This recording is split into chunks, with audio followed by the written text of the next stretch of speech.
ตามหาคนที่อยากได้เสื้อแพ้คัตตอนแต่บ่ฮู้ห้านซื้อเนาะต้องมาซื้ออยู่ห้านอนุรักษ์ออปชั่นเท่านั้นเนาะแพ้ตัวนี้จะเป็นแพ้คัตตอนเนาะทุกคนเนาะแพ้งามๆแบบนี้เห็นป่ะข้างหลังจะประมาณนี้เด้อข้างหลังจะประมาณนี้เลยเห็นป่ะตัวนี้จะเป็นแบบเขาเจ้าแซลเด้อทุกคนเด้อแบบที่1เนาะและแบบที่2ตัวนี้จะมีข่าวกระดาษเนาะทุกคนเนาะแบบที่พ่อค้ารีวิวตัวนี้เนาะตัวนี้จะเป็นงานแซลเด้อทุกคนเด้อข้างหน้าจะประมาณนี้เนาะราคาทุกคนจับต้องได้เนาะทุกคนเนาะและแบบต่อไปจะเป็นแบบนี่เนาะเห็นป่ะข้างหลังจะประมาณนี้เป็นลายผ้าลายขาวผ้าเนาะใส่แล้วเท่ใส่แล้วรอเนาะ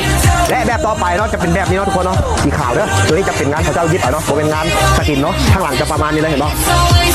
และแบบต่อไปเนาะแบบต่อไปจะเป็นแบบนี้เลยเห็นป่ะงามๆแบบนี้ใส่แล้วรอใส่แล้วเท่โคตรเท่เนาะเสื้อแบบนี้ใส่สบายเนาะทุกคนเนาะและแบบต่อไปจะเป็นแบบนี้จะมีขาวกับดำเนาะทุกคนเด้อและแบบต่อไปจะเป็นลายโคมไฟเนาะทุกคนเนาะเห็นป่ะข้างหลังจะประมาณตัวนี้จะเป็นงานแซลกันเด้อและแบบต่อไปจะเป็นแบบนี้เลยเห็นป่ะขาวเหลืองเนาะใส่เท่เนาะเห็นป่ะงามๆแบบนี้เลยมัดตัวใดแคปจอส่งมาให้พ่อค้าเด้อ